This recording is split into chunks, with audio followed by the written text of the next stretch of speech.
제가 주보에는 8절까지로 했는데 13절까지 제가 나누어서 하려고 그러다가 같이 하는 게 좋겠다 해서 13절까지 이렇게 했습니다. 지난 2주간에 살펴본 내용이 무엇이었습니까? 주는 그리스도시고 살아계신 하나님의 아들이십니다 하는 베드로의 신앙 고백, 그것이 이제 가이사랴 빌립보에서 있었던 일이고, 그때 예수님께서 매우 기뻐하시면서 첫 번째 순환의 예고를 하십니다. 예루살렘 올라가서 장로들과 제사장들과 서기관들로부터 잡혀가지고 고난을 당하고 십자가 얘기는 거기 아니고 고난을 당하고 죽임을 당했다가 제3일에 살아난다, 그런 말씀을 하셨습니다. 이 뜻밖의 이 순환 예고의 말씀에 베드로가 절대로 그런 일은 일어나지 않을 거라고 이제 주님을 만류하고 가로막았는데, 예수님께서는 베드로에게 도리어 책망하시면서 하나님의 일을 생각하지 않고 사람의 일만 생각한다, 그렇게 꾸짖으셨습니다. 오늘은 그러고 난 뒤에 있었던 이른바 변화산 사건, 여기에 대해서 같이 살펴보겠습니다. 어느 날 예수님께서는 베드로와 야고보, 그리고 야고보의 형제인 요한과 세 사람의 제자들만 데리고 높은 산에 올라가셨습니다. 높은 산에 올라갔는데 그들 눈앞에 갑자기 예수님께서 모습이 완전히 변하셨습니다. 그분의 얼굴에서는 태양빛과 같은, 햇빛과 같은 그런 광채가 쏟아져 나왔고, 예수님이 입으신 옷도 마치 그 빛처럼 그렇게 밝게 빛나고 하얗게 되었다, 그렇게 지금 기록하고 있습니다. 거기다가 더 놀라운 것은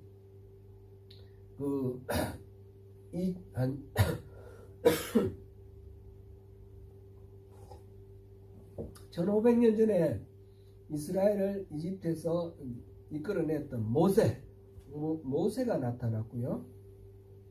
한 700년, 800년 전에 활동하던 그 선지자 엘리야가 나타났습니다. 그래서 예수님하고 더불어서 뭔가 심각하게 깊은 대화를 나누는 그런 장면을 제자들이 보았습니다. 이 모습은 너무나 경이로운 일이고 상상을 하지도 못했던 그런 놀라운 광경입니다. 상상 한번 해보십시오. 사람이 갑자기 빛이 막 나고요, 그 휘황찬란한 가운데 그 성경으로 듣고 소문을 들었던 그 민족의 영웅, 그 위대한 선지자가 나타나서 예수님과 대화를 나누고 있습니다. 말하자면 황홀경에 지금 빠졌습니다, 베드로와 제자들이. 이 광경은 마태복음 외에도 마가복음, 누가복음에도 다 기록되어 있습니다. 공관복음에는 동일하게. 마태복음에서는 이 기록을 시작하면서 엿새 후에 이렇게 되어 있고, 마가복음에서도 엿새 후에 이렇게 되어 있었고, 누가복음에는 8일쯤, 그 일어난 후에 한 8일쯤 되었을 때 이렇게 되어 있습니다. 엿새나 8일이나 계산하는 방식이 차이가 있지만 비슷한 그런 내용이죠. 그러니까 한 일주일 정도 지난 후에, 그러면 무엇으로부터 엿새 후일까요? 무엇으로부터 엿새 후인가 생각해보면 너무나 단순하죠. 지금 성경 쭉 기록하고 있는 앞에 있었던 이야기이죠.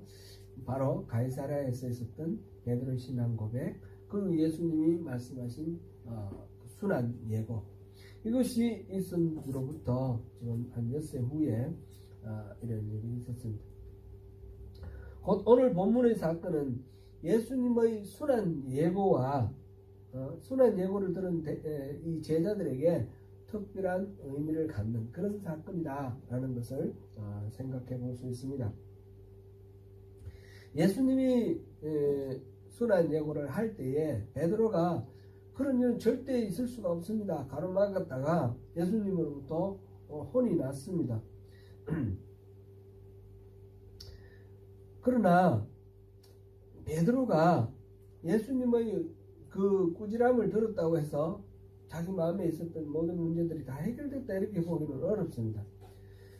그때 예수님이 하신 말씀은 예루살렘에 가서 그 장로들과 제사장들과 서기관으로부터 많은 고난을 받고 죽임을 당하고 제3일에 죽은 자 가운데서 일어난다 그렇게 말씀을 하셨거든요. 다시 살아난다 이 말 우리가 이제 우리가 알고 있는 부활, 이 부활의 개념은 이 베드로에게는 지금 현재 잘 이해가 되었다고 보기는 좀 어려운 것 같습니다. 그것은 오늘 사건 뒷부분을 기록한 부분에 있어서 마태복음에는 그렇게 나와 있지 않는데 마가복음에 보면 그 단서를 볼 수 있습니다. 마가복음 9장 9절에서 10절 우리 같이 한번 읽어보겠습니다.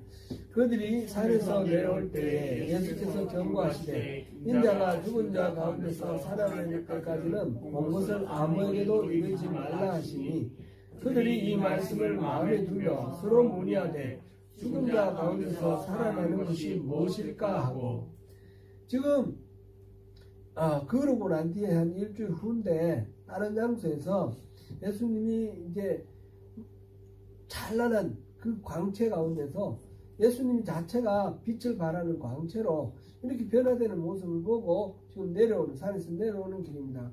그런데 예수님이 죽은 자 가운데서 인자가 다시 살아날 때까지는 이 이야기를 말하지 말라 그러니까 죽은 자 가운데서 살아난다는 게 무슨 뜻이지? 이렇게 질문하고 있습니다. 자기들끼리. 그걸 보면 예수님께서 그 전에 말씀하셨던 제3일에 살아나야 한다. 이 말씀의 의미를 정확히 알지 못하고 있는 것이다. 이렇게 우리가 충분히 알 수가 있죠. 사실 복음서에서는 예수님께서 죽은 사람을 살리신 그런 기록이 여러 군데 있습니다. 대표적으로 생각나는 대로 해보면 그 나인성 그 예수님 고향 그 근처 동네에 나인이라는 곳에서 한 과부의 아들이 죽어서 장사하는 그런 행렬을 만나서 예수님이 그 아들을 살려주시는 그런 장면이 누가복음 7장 11절에부터 17절 사이에 나옵니다. 그리고 회당장 야이로의 딸을 살리신 이 장면, 이거는 마태복음 9장 18절에서 26절, 마가복음 5장 21절에서 43절, 누가복음 8장 40절에서 56절 이렇게 공간복음에 다 기록되어 있습니다. 이 사건들은 다 지금 이게 누가복음 9장, 마가복음 9장에 있고 마태복음 지금 17장에 기록되어 있으니까 이런 일들은 지금 이 변화산 사건, 이른바 변화산 사건보다는 앞서서 있었던 일들일 것입니다. 이러고 이 이후에 있었던 일도 요한복음 11장에 보면 마리아와 마르다의 오라비 이 나사로가 죽었다 하는 그런 사건이 있습니다. 그리고 장사한 지 나흘이 지났는데 예수님께서 나사로야 나오너라. 그래서 이 몸을 이렇게 죽으면 몸을 이렇게 그러니까 수의로 염한다 그러죠. 이렇게 염해가지고 붕대로 이렇게 감아 놓았는데 그 상태로 나온 거예요. 그런 놀라운 일도 있습니다. 이 제자들은 그렇게 예수님이 죽은 사람을 살리시는 일들을 보았지만 예수님께서 죽었다가 살아난다 라고 말씀하시는 이 이야기에 대해서는 잘 지금 개념이 잡히지 않고 있었습니다.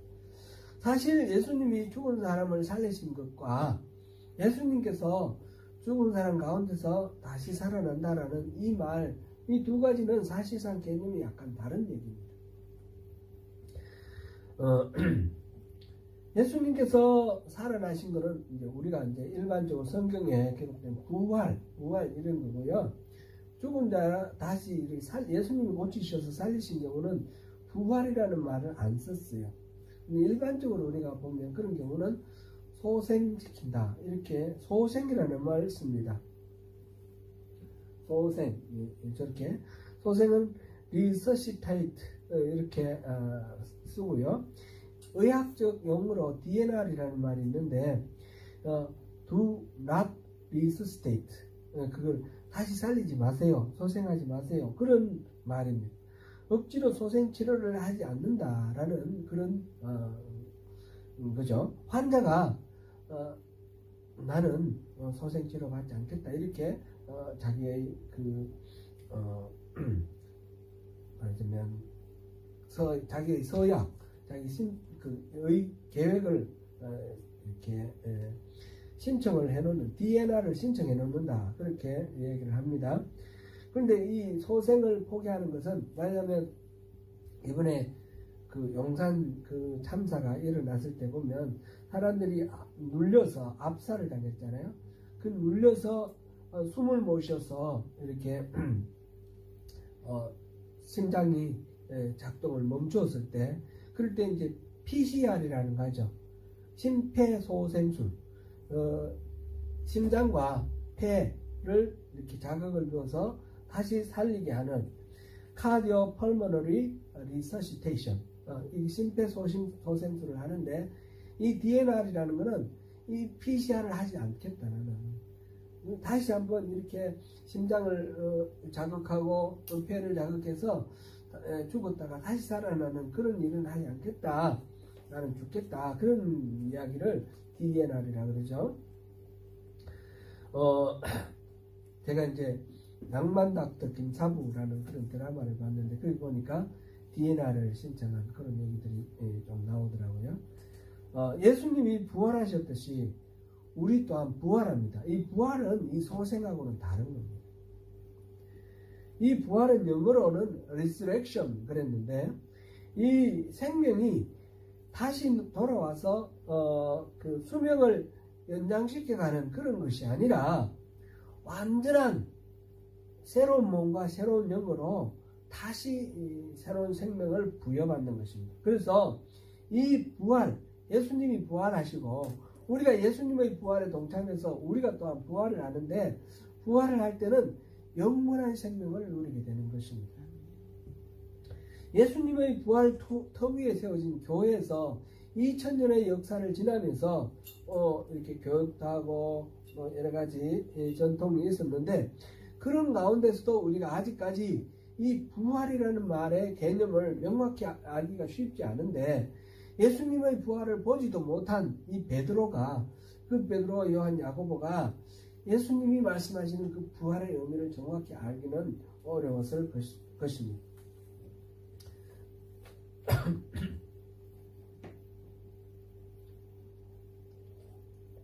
그런 관점에서 이래 보면 예수님께서 이제 예루살렘에 올라가서 고난을 받고 그 다음에 죽임을 당한다. 그리고 다시 살아난다 그랬을 때 다시 살아난다는 말의 의미는 정확히 잘 모르는 상황에서 고난을 받고 죽는다. 죽임을 당한다. 이랬을 때 그 예수님께 그런 일은 있을 수 없습니다. 그랬을 때 이거 하나님의 일이다.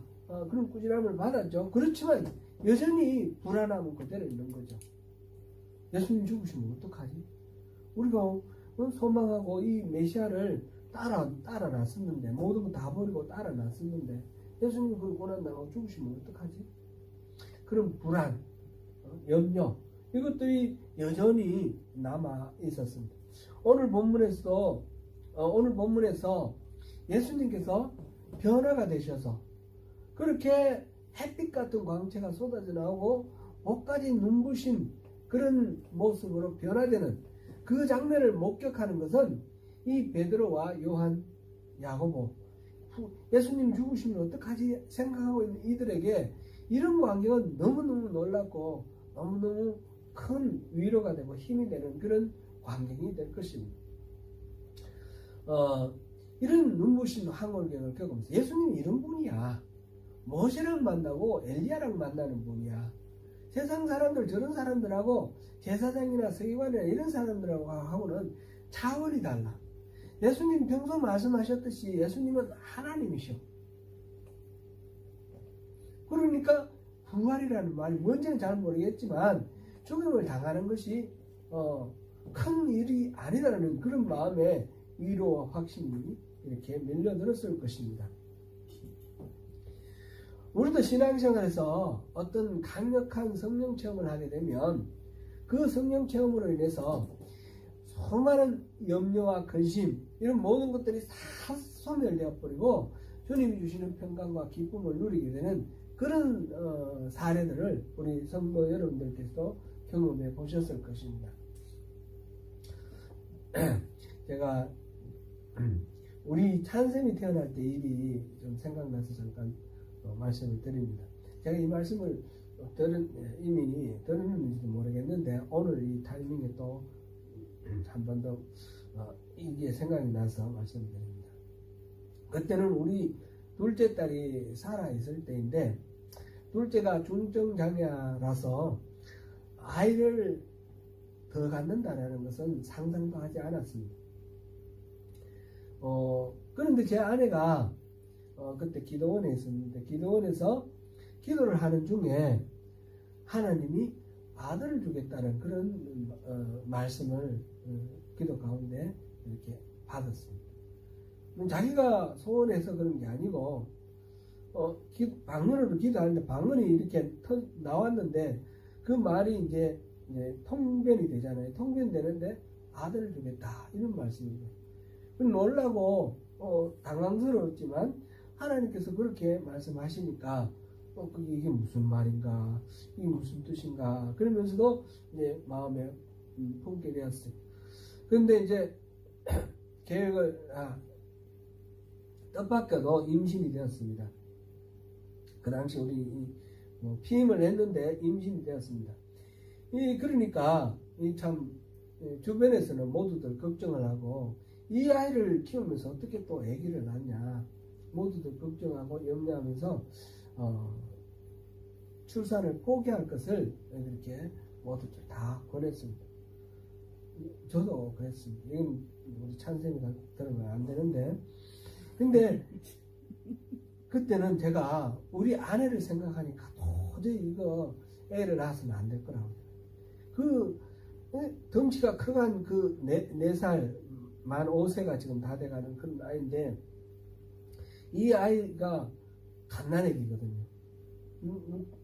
덩치는 컸지만 행동 발달이 안 돼가지고 갓난아기인데 이걸 막 실험하면서 몸 허약 체질에 죽을 둥 살 둥 물고 애쓰고 있는데 애기까지 나면 어떻게 하냐 그런 걱정이 돼서 제발 당신 몸 생각하고 포기하자 그랬는데 하나님이 약속을 주셨으니까 그 기도 가운데 주셨던 그 약속을 생각 이거는 뭐 머리로 생각하고 나온 그런 그 사고의 결과가 아니기 때문에 그 하나님의 약속을 생각하니까 염려가 안 되는 거예요. 걱정이 안 되는 거예요. 그래서 아기도 낳겠다고 그 결연한 의지를 보고 저도 금방 제가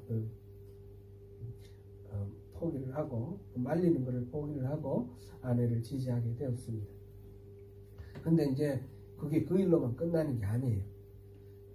자라면서 산부인과를 가는데 산부인과에서 애가 위에 있는 애가 지금 선천성 장애인데 이 아이도 검사해보라 그래서 염색체 검사를 했어요. 염색체 검사를 2번인가 3번인가 했는데 의사가 뭔가 이상하다, 자신 없다. 그러니까 좀 얘를 포기를 하자. 그럼 그건 산부인과 의사가 그러는 거예요. 그러니까 참 얼마나 고민이 되겠습니까? 저로서는 고민이 되는데 본인은 하나도 고민을 안 해요. 하나님 주셨는데 무슨 하나님 주신 생명을 뭘 고민할 것도 없다고 그러는 거예요. 결국은 이제 아이를 낳았습니다. 낳았는데 찬스님 아시죠? 건강하고 아주 멀쩡한 그런 아이를 낳았습니다. 물론 그때 그 아이가 장애였어도 마찬가지로 감사하게 잘 받았을 것입니다. 제 아내의 마음은 그렇게 확고했습니다. 하나님과의 이 만남, 하나님께서 주신 약속에 대한 확신, 이것이 있으면 실질적으로 삶 속에 어려움이 있고 고통이 있는 것 자체가 없어지는 건 아니겠지만 그 모든 것들을 이길 힘과 능력이 있는 거죠. 그런 거를 우리가 경험하게 되는 겁니다. 성도 여러분에게도 비슷한 경험이 있으실 것입니다.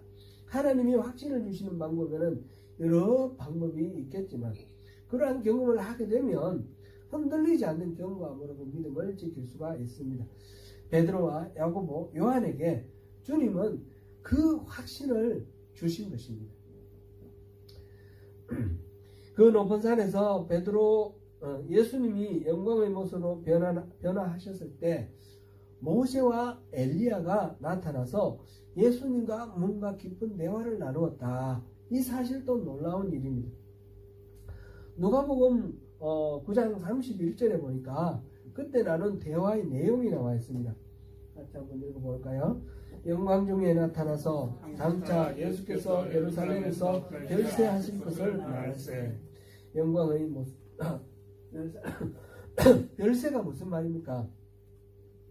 별세는 세상을 떠난다는 거죠. 이별할 때 별자. 그래서 세상을 이별하는 것, 곧 죽는 것을 말하죠. 우리가 어른들 돌아가셨을 때 별세하셨다 이런 말을 쓰지 않습니까? 예수님께서 이 세상에 그 성육신에서 오신 인간으로서의 삶을 마무리하고 이 세상을 떠나실 것에 대해서 모세와 엘리야와 더불어서 대화를 나눕니다. 구체적인 내용은 십자가를 지시는 것이고 또 부활하시는 것이고 그런 이야기겠죠. 그거는 다 여기에 기록되어 있지 않지만 예수님이 죽으실 일에 대해서 의논을 하고 있습니다. 영어로도 departure, 이 세상을 떠난다 하는 그런 단어로 번역하고 있습니다. 마태복음에서는 모세와 엘리야라 그랬고 마가복음에서는 엘리야와 모세, 엘리야를 먼저 앞세웠고 이제 누가복음에서는 그냥 두 사람 이렇게 했는데 이 모세와 엘리야는 구약 전체를 대표하는 그런 인물입니다. 모세는 바로 모세 오경이라고 일컬어지는 율법의 대표자가 되는 것이고 엘리야는 모든 예언서, 그 예언자, 선지자들의 대표가 되는 것이죠. 그리고 이 모세는 시내산에서 하나님과 만났고 이 엘리야는 호렙산에서 시내산과 호렙산이 같다라는 그런 이론도 있고 다르다는 이론도 있지만 어쨌든 이 엘리야는 호렙산에서 하나님을 만난 것이 성경에 기록되어 있습니다. 모세는 죽었는데 시체를 찾지 못했습니다. 어떻게 죽었는지 모릅니다.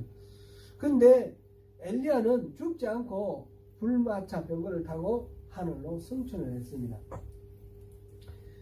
모세와 엘리야라는 것은 바로 구약시대 전체를 대표하면서 구약시대에서 신명기나 또는 여러 예언서에서 예언되었던 그 메시아, 하나님이 약속하신 또 다른 선지자 메시아가 바로 예수님이라는 것을 여기서 나타내고 있습니다. 모세와 엘리야가 예수님과 함께 별세하실 것을 말씀하셨다는 이 사실은 죽음과 또 부활 성천에 대해서 예수님의 부활 성천에 대해서 의논하신 건데 이 사실은 예수님의 이 십자가의 죽으심은 단순히 예수님의 그 한 생명이 끝나는 것 그것만이 아니라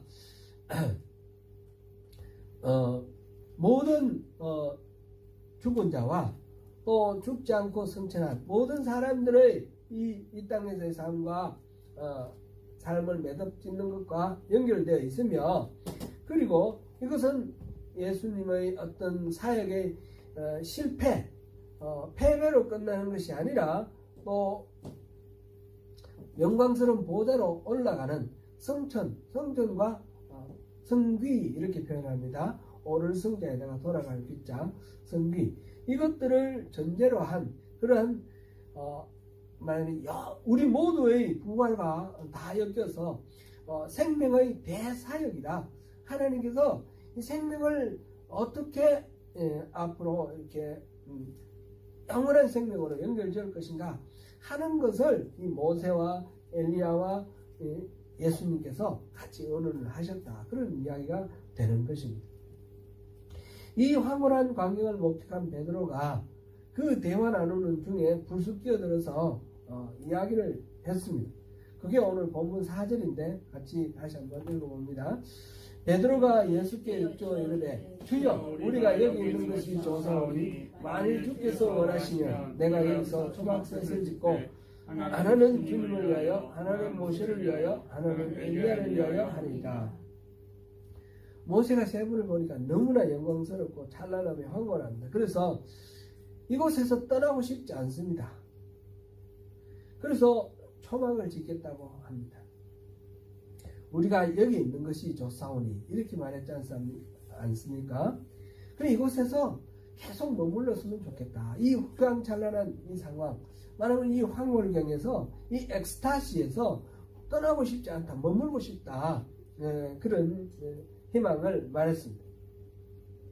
이것이 베드로의 속마음입니다. 이제 이토록 찬란하고 아름다운 이 행복, 이걸 놓치지 않고 계속 이 세 분들과 더불어서 이 세 제자와 더불어서 이 높은 산, 이 변화산 위에서 이 휘황찬란한 영광 가운데서 영원히 있었으면 좋겠다. 예수님께서 얼마 전에 말씀하셨는데 예루살렘에 가서 고난을 받고 죽임을 당한다. 그런 그것 때문에 막 불안했는데 그런 일도 이제 없을 거 아니에요. 여기 있으면. 그럼 여기 있으면 좋다. 모든 것들이 만사가 다 해결될 것 같은 그런 기분에 막 여기서 살겠다고 예수님께 얘기를 한 것입니다. 과거에 이스라엘 사람들은 초막에 산 그런 경험이 있습니다. 이집트에서 출애굽해서 나올 때 광야에서 40년 동안 초막을 지어서 살았습니다. 그 다음에 가나안 땅에 들어오고 난 뒤에도 초막절이라는 절기를 만들어서 그 절기를 계속 지켰습니다. 하나님께서 그 절기를 제정해 주셨습니다. 초막절을 제정하신 하나님의 뜻은 그 광야를 거치면서 체험해 봤듯이 이 초막이라는 것은 잠시 머물렀다가 금방 걷어서 떠나는 것이고 바로 이 땅에서 살아가는 인생이 이 초막과 같이 나그네 길, 잠시 머무는 그런 것이다 라는 것을 일깨워 주시기 위해서 하나님께서는 초막절을 지키게 하신 것입니다. 그런데 베드로는 그 영광의 자리에 초막을 짓고 거기에서 영원히 머무르고 살기를 원했습니다. 이게 말이 안 되는 아이러니죠. 베드로는 예수께서 십자가에서 죽으시고 부활하시고 승천하신 후에 마가의 다락방에서 성령님이 오셨을 때 그때서야 비로소 예수님께서 말씀하신 이 다시 살아난다는 것, 영원한 생명의 비밀을 알게 되었습니다. 그래서 자기 자신도 초막과 같은 인생이라고 했고 자기 몸을 잠시 있다가 무너질 장막이라고 베드로후서 1장 13절 14절에서는 그렇게 고백하고 있습니다. 진정으로 이 땅은 영원한 도성이 아닙니다. 초막입니다. 잠시 우리가 머물렀다가 떠나는 그런 곳입니다.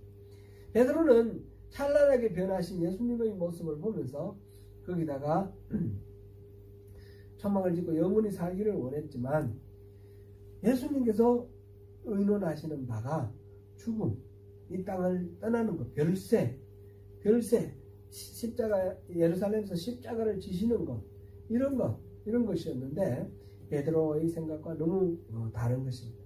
사실 우리 신앙인들이 신앙생활을 하면서 이런 하나님의 은혜를 경험하는 어떤 사건을 성령 체험을 하게 될 때에 너무너무 참 다른 차원이 다른 이 세상에 사는 것과 차원이 다른 그런 감동과 그런 감정에 빠지는 그런 경험들이 있죠.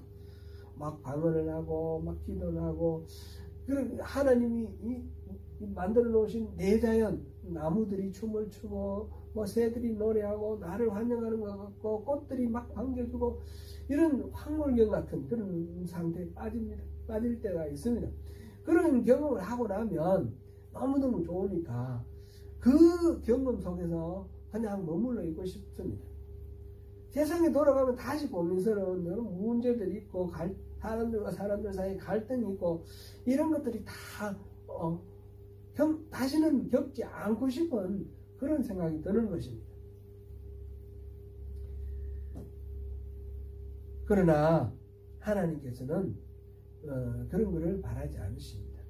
그런 은혜를 겪고 난 뒤에 그 은혜를 품고 우리가 세상에 나가기를 원하시는 거죠. 우리가 교회 안에서 경험을 하고 난 뒤에는 계속해서 교회 안에 머물러 있고, 신앙 자체에만 이렇게 그 속에서 달콤한 그런 꿈을 꾸기를 원하는데, 하나님께서는 세상 속에서 그 은혜를 또 흘려보내서 다른 사람들에게도 흘려보내고 이 세상을 하나님 나라로 회복하는 그 일에 우리가 쓰임받기를 원하시는 것입니다.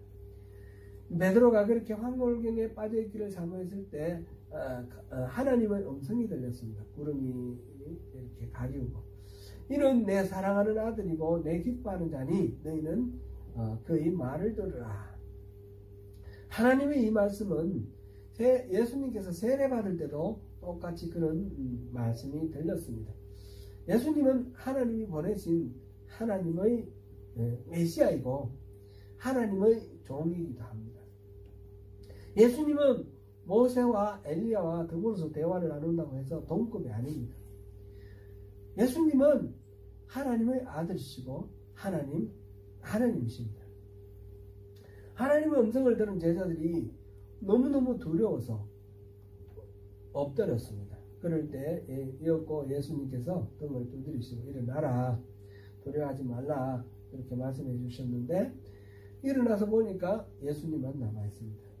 산에서 내려오는 길에 예수님께서 인자가 죽은 자 가운데서 살아나기 전에는 본 것을 아무에게도 이르지 말라, 그렇게 말씀하셨습니다. 제자들이 예수님의 이 말씀은 얼른 이해가 안 됩니다. 오늘 본 것을 말해야 되는 거 아닌가? 그런 생각이 들죠. 왜냐하면 이 랍비들로부터 서기관들로부터 늘 들어온 이야기들은 메시아가 오기 전에 엘리야가 올 것이다 그랬어요. 이거는 말라기 3장 1절 그리고 4절 5절 여기 나오는 예언입니다. 말라기에서 예언된 이 예언대로 그리스도가 오시려면 엘리야가 와야 되는데, 지금 예수님이 지금 그리스도라는 것은 엘리야가 왔다는 사실을 공표를 함으로써 더욱 확실해지지 않습니까? 지금 엘리야를 봤어요. 그러니까 우리가 엘리야를 봤다, 엘리야가 왔다 이렇게 말해야 될 것 같은데 예수님은 말하지 말라 하시는 거예요. 그래서 그러면 그게 무슨 의미입니까? 그리스도가 오시기 전에 엘리야가 와야 한다라는 그 말씀은 무슨 뜻입니까? 질문을 했더니 예수님께서 대답하신다. 과연 그렇다. 그런데 예수님께서 말씀하시는 것은, 그는 엘리야가 지금 본 그 엘리야가 육체적으로 다시 나타나서 사람들 앞에 보여야 된다는 뜻이 아니라, 엘리야의 사명, 엘리야가 그리스도가 오기 전에 이 평탄하게 하는 그런 역할이잖아요. 그 사명을 감당하는 엘리야가 온다는 그런 의미입니다. 그래서 우리 11절 12절을 다시 한번 읽어보면서 계속해서 보겠습니다. 예수께서 대답하여 이르시되 엘리야가 과연 먼저 와서 모든 일을 회복하리라. 내가 너희에게 말하노니 엘리야가 이미 왔으되 사람들이 알지 못하고 임의로 대화하였도다. 인자는 이와 같이 그들에게 고난을 받으리라 하시니. 아멘. 그러니까 예수님께서 그 말이 맞다. 그런데 엘리야가 이미 왔다. 사람들이 엘리야를 못 알아봐서 임의로 막 대해서 고난을 당하고 죽었다. 그런 이야기를 하십니다. 누구일까요? 누구를 이야기하는 것입니까? 바로 세례 요한을 말합니다. 세례 요한이 엘리야가 할 그 선구자적인 그런 역할, 이 그리스도가 오기 전에 그 길을 닦는 역할을 이미 했습니다.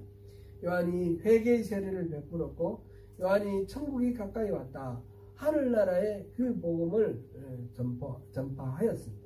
그래서 이스라엘의 영적 상태가 완전히 바닥에 있다가 회개를 하기 시작했고, 그리고 예수님이 오셔서 회개하라 그러시고 천국이 가까이 왔다 하셨을 때에 예수님의 말씀을 들을 준비를 하고 있었던 것입니다.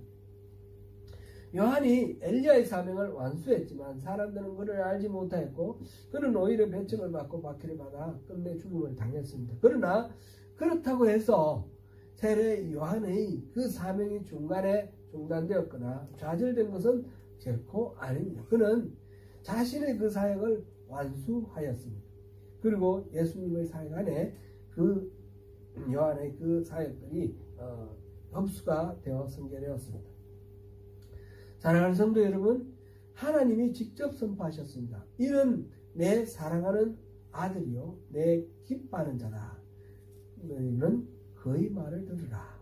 예수님께서 이 땅에 오셔서 사신 그 삶의 모든 여정과 예수님께서 하신 말씀, 그 말씀을 우리가 배우고 듣고 그 말씀대로 살아가는 것, 이것이 바로 신앙이고 하나님께서 우리에게 예수님을 보내주신 이유이고 하나님께서 우리를 부르신 이유입니다.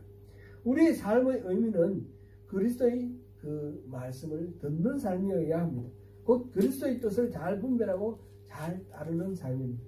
하나님을 경험하고 놀라운 은혜를 입는 것은 그 황홀경에 빠져서 그렇게 살게 하기 위해서가 아니라 그 은혜의 힘으로 험난한 세상에서 풍성한 삶을 누리며 승리하는 삶을 살게 하기 위해서입니다. 그런 삶을 사시는 저와 여러분이 되시기를 축원합니다. 기도하겠습니다.